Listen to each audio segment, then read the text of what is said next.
Listen, this question is for old school fans of the World Wrestling Federation.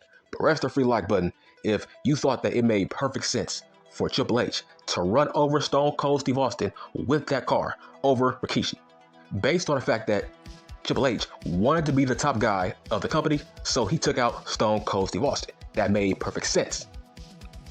Now, obviously, they chose Rikishi as the guy who hit Stone Cold with that car. I'm going to tell you why that's relevant to the Devil Mask storyline in All Elite Wrestling. So let's talk about All Elite Wrestling. Let's talk about who's under the Devil Mask. Listen, I'm hearing a lot of dumb opinions about this Devil Mask. I'm hearing a lot of dumb takes on who's under that mask. And it's listen, unless you are trolling, just admit you are trolling, right? But let me give you an education on these kind of angles, right? Let me give you a school education right now on mystery attack angles. Listen, a lot of you kids don't know about fake wrestling. Let me give you some game about how you book fake wrestling, how you book a mysterious attacker angle. Pro tip, it's never a guy that you suspect. It's always the last guy that you think is going to do something like that. Let me give you an example. Let's talk about Stone Cold Steve Austin and Rikishi. I rest my case based off those two names. Let's talk about Johnny Gargano and Aleister Black on the Black and Gold NXT. Let's go back to that. That's most recent because you kids don't know about old school wrestling like Stone Cold and Rikishi. Let's go to Black and Gold NXT. There was an angle, right? There was an angle of who attacked Aleister Black. Nobody thought it was Johnny Gargano.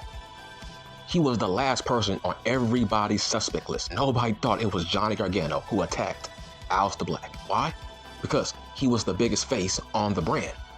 That whole brand was built around Johnny Gargano. He was the most over guy, right? He was everybody's hero. Nobody thought Johnny Gargano would turn heel on Aleister Black, but he did. That's how you book professional fake wrestling, you dumb fucks. It's not Adam Coleslaw. I repeat, it's not Adam Coleslaw. If it's Adam Coleslaw, Tony Khan needs to sell the company or let somebody else write a fucking show. That's not how you write. You can't have a guy that's on everybody's number one suspect list being the guy who's under that mask. That's too easy. Dude, my 10-year-old little cousin can write that story. Let that sink in. Let me repeat. My 10-year-old little cousin can write that storyline. Oh, Adam Coleslaw is the guy under the fucking mask. Wow. Anybody can write that. That's easy. Bro, he's been teasing turning on Max for the past 4 or 5 months. Bro, that's easy. First off, at this point in time, Adam Coleslaw don't need a mask to turn on Max. Those guys have had tons of segments of the possible heroes of the possible heel turn of Adam Coleslaw to Max. He don't need a mask to do that. So that makes no sense. So let's talk about how Anthony Bowens was attacked by a couple of dudes in a fucking mask. That adds on to the devil guy, right?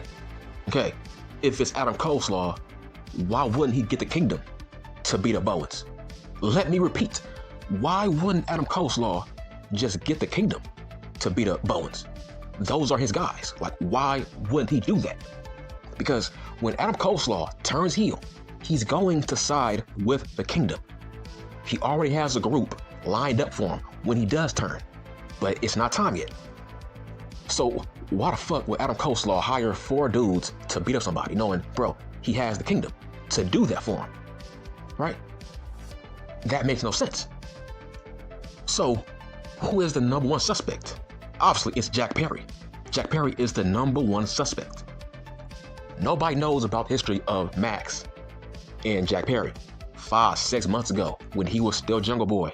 Do you remember the 4 Pillars feud? Do you remember what Max was telling Jack Perry? He wanted Jack Perry to have more edge. He wanted Jack Perry to be a bad guy like him. There was tons of moments where Jack Perry was trying not to be a bad guy to Darby Allin, remember? Because Max was getting into his head. He was telling him, look, the reason you ain't no top guy because you are too nice. You are too soft. then Max will tell him, look, I am a devil. That's why I'm where I'm at. And you are down in that mid card. You don't do what it takes to win. That stuck with Jack Perry, hence why he turned heel. He turned heel because Max told him to turn heel. That's why he's a bad guy. He's a bad guy because Max told him to be a bad guy to get ahead in the company. Right? These are facts, factual information.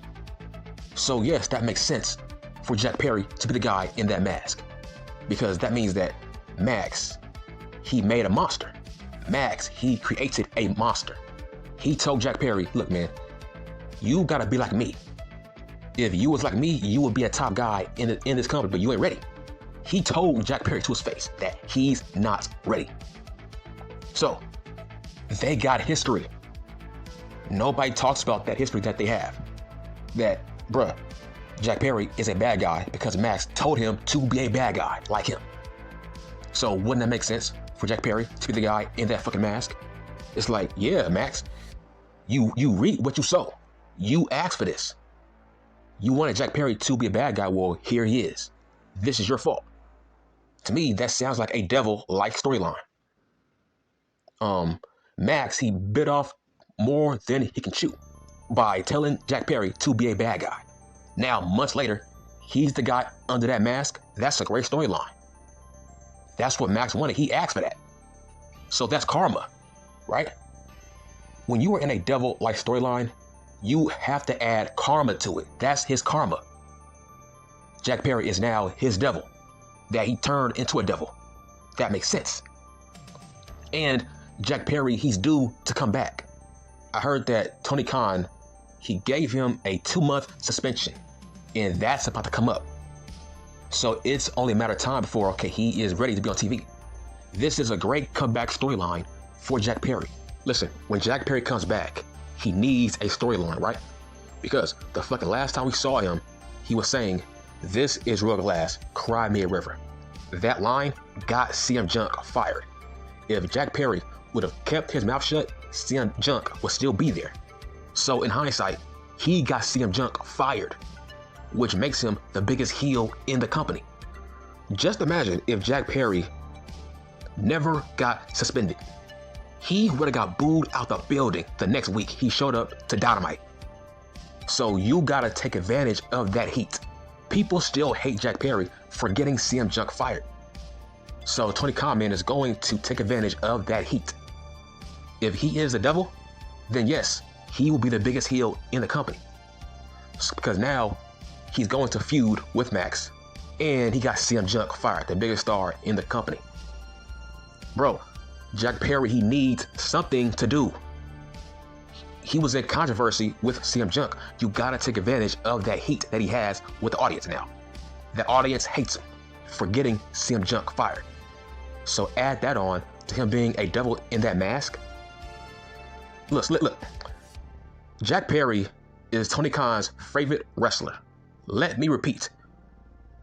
Jack Perry is Tony Khan man's favorite wrestler on the roster. Who has the most wins in all elite wrestling history? It's Jack Perry. Who booked that? Tony Khan man. So of course, when Jack Perry comes back, he's going to be a big deal because of the CM Junk drama. They have to take advantage of that. So yes, it makes sense for Jack Perry to be the guy in that devil mask because Khan man is a fan of Jack Perry, and it's time for him to come back from his hiatus. But look, it's not Adam Coleslaw. Get that out your fucking mind. It's not CM Junk. That's not CM Junk style to be in that kind of a fucking storyline. But let's go back to Steve Austin and fucking Rikishi. Nobody thought it was Rikishi. Do you know who was the #1 suspect? It was Triple H. Triple H. I remember like it was yesterday. Triple H was everybody's #1 suspect on a guy who hit Stone Cold with that car. It was not Rikishi. People were shocked that it was Rikishi. That's the point. You have to be shocked.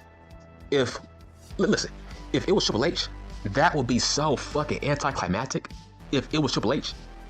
Because we can't know who it is. If it's too obvious, then he should not be the guy who was the attacker. If it's too obvious. It can't be Adam Coleslaw. He doesn't need a mask to turn heel on Max. That's stupid. That's dumb. It's like, bro, just give him a fucking low blow. Like, why do you need a fucking mask to turn on Max? That's stupid. But with Triple H, listen, Triple H was on everybody's list on the guy who attacked Stone Cold and the guy who hit him with that car. But it was not Triple H. That's the point. It has to be a guy we don't fucking suspect. Look at Trick Money Williams and Carmelo. Who attacked Trick Williams? People think it's Carmelo, right? Because people think he's jealous. But like I said, that's too obvious. That's too easy. It has to be a guy we don't suspect. That's the point of a mystery attacker angle. It can't be too obvious. That's not fun. That's bad booking. If 95% of the audience thinks that it was his best friend, then guess what, bitch? It was not his best friend. That's not how that works. It can't be too obvious. It's like movies, right? It's like TV shows. When it comes to these kind of angles, it has to be somebody that's last on our list that we least suspect. That's the point. That's why they went with Rikishi and not Triple H. Triple H, come on, man, that's too easy. That's too simple. Like, bro, I was a young kid and I thought it was Triple H. But they swerved us. They worked us. And they chose fucking Rikishi. That's the fucking point. So how the fuck are you going to say it's Adam Cole's Law when he's been teasing a heel turn for past like 5 months? No, bro. When Adam Coleslaw turns heel, he would not be in a fucking mask. That's not how that works. He don't need a mask to turn on Max. So I think it's going to be Jack Perry because he's gone. He needs a splash when he comes back. That's the point. He is a hated man right now because he got CM Junk fired. Dude, how are you going to book Jack Perry when he comes back? He needs something, right? That makes sense. Now the tables are turned. Max is a face. Jack Perry, he is a heel. The tables have turned. That's called story. That's called long-term storytelling. Max was the one who told Jack Perry to be a bad guy like him, right? That's the point. So listen, all I'm saying is when Bowens went through that glass window, that was a callback to when Jack Perry said, "This is real glass, cry me a river." That was a small little clue on who is the guy under that fucking mask. That was a clue. Listen, it's Jack Perry. He is at home doing nothing. He is waiting to return. And if you saw Dynamite, at the end of the main event, when Hobbs was fighting the fucking Big Show, look at the truck. Look at the truck backstage. Look at that trailer. Whose face was on that trailer? It was Jack Perry. That was on purpose, right? That was a clue. The camera was zooming in on Jack Perry's face on that truck behind Powerhouse Hobbs. That's what I mean. I think it's going to be Jack Perry. Jack Perry is the guy under the fucking devil mask. Okay, I'm done.